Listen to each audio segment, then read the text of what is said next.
Vous êtes en compagnie de Radio Taïwan International.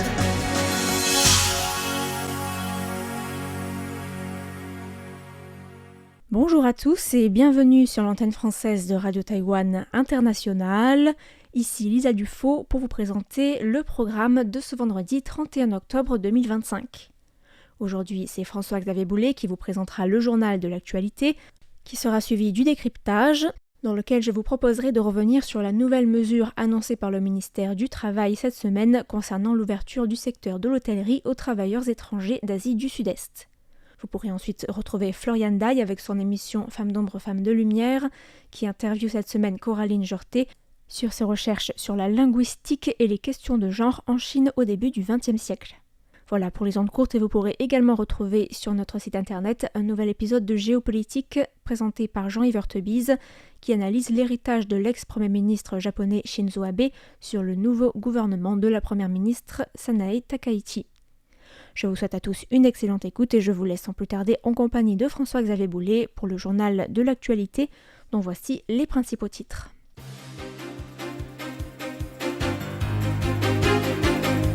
Entrée en service des chars M1A2T, le président Lai estime qu'il faut renforcer la défense au service de la paix. L'armée mobilisée pour juguler la peste porcine africaine dans le centre de Taïwan. Le Parlement vote un budget de 30 milliards pour la reconstruction des zones sinistrées à Fata'an.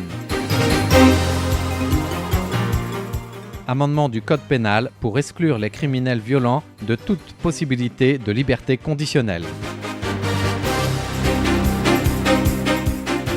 Bonjour et bienvenue dans l'édition de l'actualité de ce vendredi 31 octobre. C'est François-Xavier Boulet pour vous présenter le journal de la rédaction. Les premiers chars Abrams M1A2T sont entrés en service ce vendredi 31 octobre au sein de l'armée taïwanaise. C'est la toute première série de ces chars, considérés comme les plus puissants du monde, acquis par Taïwan auprès des États-Unis comme armement défensif, qui viennent d'intégrer officiellement ce vendredi le 3e bataillon de la 584e brigade blindée de l'armée de terre. Le président taïwanais Lai Ching-te, en qualité de chef des trois armées, a présidé la cérémonie de mise en service des premiers chars de combat M1A2T sur la base militaire de Hukou, dans le comté de Hsinchu. Il a insisté sur l'importance d'assurer une défense forte et sereine au service de la paix et de la sécurité des citoyens taïwanais. Nous devons être ni arrogants ni serviles et maintenir le statu quo. Nous nous opposons fermement à toute annexion, agression et action d'unification, de même que nous rejetons le modèle « un pays, deux systèmes ». Nous défendrons toujours le système constitutionnel de liberté et de démocratie. Nous réitérons résolument que la République de Chine et la République populaire de Chine ne sont pas subordonnées l'une à l'autre. La souveraineté de Taïwan ne saurait être ni violée ni annexée. L'avenir de la République de Chine ne peut être décidé que par les 23 millions d'habitants de Taïwan. Le président taïwanais a en outre insisté sur l'importance de renforcer la défense du pays, non comme une escalade de tensions ou une provocation, mais plutôt comme un investissement durable et équilibré au service de la paix. L'armée mobilisée pour juguler la peste porcine africaine à Taichung. Alors qu'un foyer de peste porcine africaine a été détecté ces derniers jours dans une ferme de Taichung dans le centre de l'île, les mesures sanitaires entreprises par le ministère de l'Agriculture n'ont pas permis d'éradiquer totalement le virus.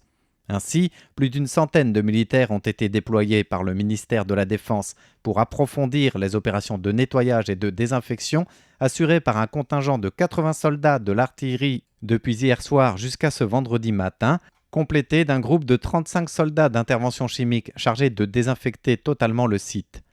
Épaulés par 22 agents du service de protection animale de la supermunicipalité de Taichung, les experts doivent parvenir à l'élimination du virus en procédant à une désinfection approfondie jusqu'à 10 cm de profondeur sur tout le site de l'élevage touché. Par ailleurs, le ministère de l'Agriculture a annoncé ce vendredi soir les résultats du séquençage génétique confirmant qu'il s'agit d'une souche virale recombinante. présentant des similitudes à hauteur de 99,95% de souches de la Chine et 99,92% de souches au Vietnam, il est impossible de déterminer l'origine de la contamination. La mairie de Taichung a indiqué qu'en raison de l'interdiction d'abattage des porcs pendant 15 jours, les bouchers ne pouvant pas exercer leur activité seront indemnisés à hauteur de 3 000 $ taïwanais par jour, l'équivalent de 87 à 90 €, dont 2 tiers seront assumés par le gouvernement et le tiers restant étant pris en charge par la municipalité en soutien aux quelques 400 vendeurs recensés à Taichung. Les députés votent un budget de 30 milliards de dollars taïwanais pour la reconstruction des zones sinistrées de Pha Ta An.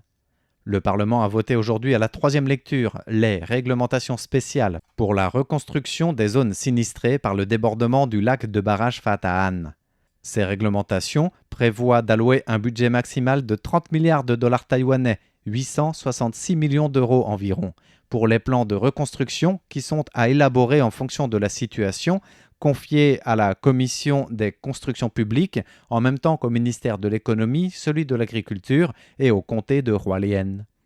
Sous l'égide de ces autorités compétentes, les projets de reconstruction doivent inclure la prévention et la mise en œuvre de plans d'atténuation des catastrophes, de surveillance, d'évacuation et de plans d'ingénierie connexes pour le traitement des barrages, ainsi que la construction, le renforcement et le rehaussement des digues. Ce nouveau budget spécial financera aussi la remise en état des terrains agricoles sinistrés, le rétablissement des réseaux électriques, celui des télécommunications, de télévision par câble, ainsi que les infrastructures hydrauliques et routières, le travail d'assainissement environnemental, sans oublier la restauration sociale et les efforts de revitalisation économique.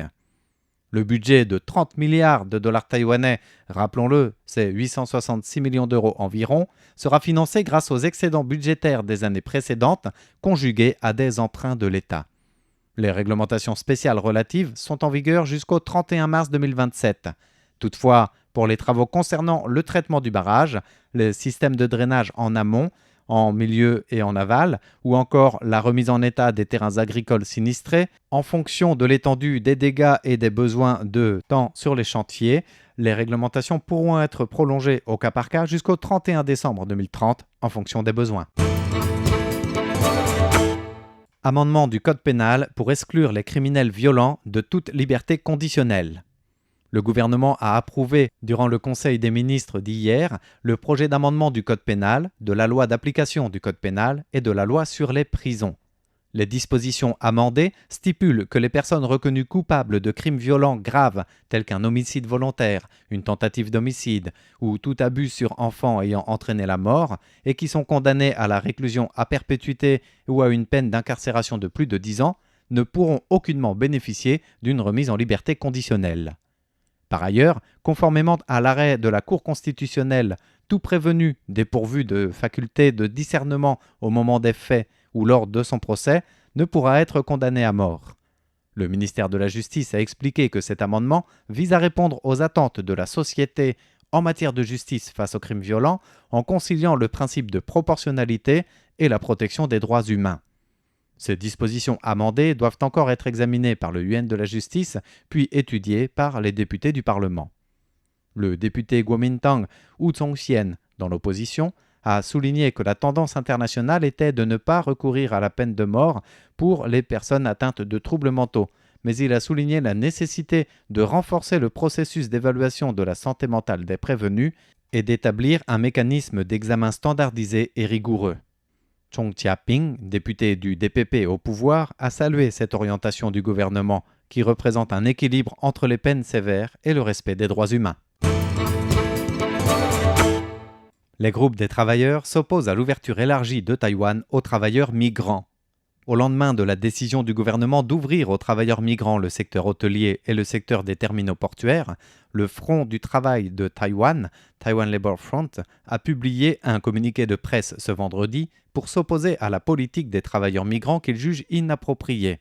Selon lui, Taïwan compte déjà plus de 850 000 travailleurs migrants et considérant l'insuffisance de planification globale des politiques ou encore les inquiétudes persistantes concernant le travail forcé, le Front du travail de Taïwan juge inapproprié le fait d'élargir le marché de l'emploi taïwanais à ces travailleurs migrants.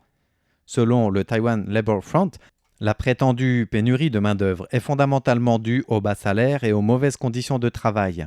Si, conformément à la loi sur les services de l'emploi, les employeurs doivent d'abord chercher à recruter des employés taïwanais dans des conditions raisonnables avant de faire appel à des travailleurs migrants, dans les faits, les secteurs qui s'ouvrent aux travailleurs migrants proposent des salaires inférieurs à 30 000 $ taïwanais, 860 € environ, rendant difficile le recrutement de travailleurs taïwanais.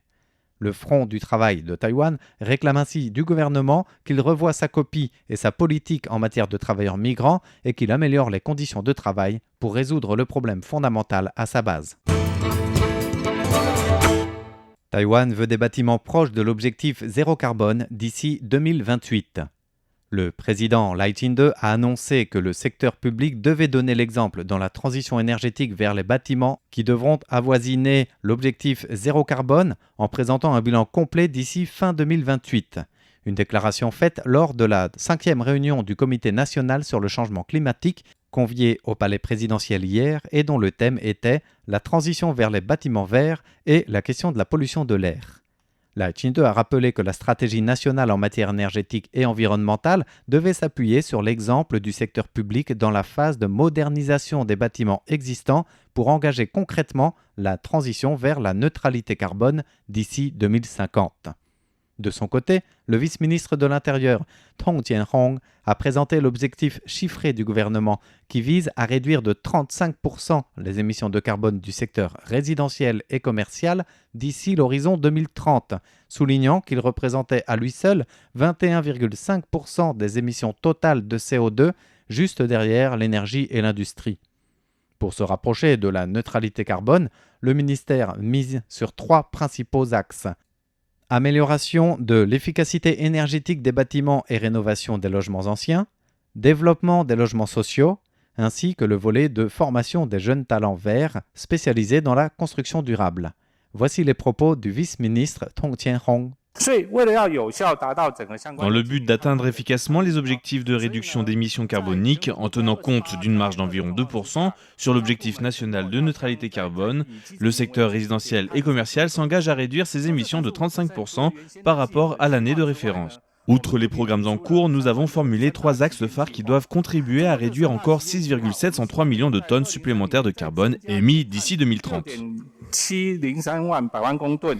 De son côté, Lai Ching-te a également insisté sur 2 autres missions principales du gouvernement, avec tout d'abord l'accélération du développement des matériaux, procédés et technologies à faible émission qui doivent suivre les normes obligatoires progressives fixées pour 2030 puis 2035.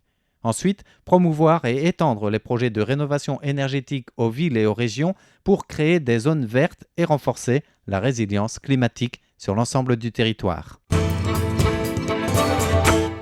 90% du chômage partiel actuel à Taïwan est engendré par les tarifs douaniers américains. Le ministère du Travail a annoncé les nouvelles mesures d'aide gouvernementale auprès des salariés affectés par les répercussions des taxes douanières américaines avec une subvention couvrant jusqu'à 70% du manque salarial à gagner en cas de chômage partiel pour les ouvriers de 9 secteurs de la manufacture. La fabrication alimentaire et la fabrication des aliments pour animaux, le textile, le caoutchouc, le plastique, la métallurgie, les équipements électriques, la machinerie-outils, l'automobile et les transports et composants. Le bureau responsable du développement de la main-d'œuvre au sein du ministère du Travail a précisé que ces 9 secteurs industriels représentent environ 1 050 000 employés. Les travailleurs impactés peuvent demander cette aide gouvernementale par différents canaux, par l'intermédiaire de leur employeur ou bien directement sur le site spécial du ministère. D'après les dernières statistiques du ministère du Travail, au 16 octobre, on comptait 432 entreprises représentant 8 543 employés à Taïwan ayant mis en œuvre des mesures de réduction du temps du travail ou la pratique du chômage partiel, dont près de 90% sont directement touchés par l'impact des tarifs américains.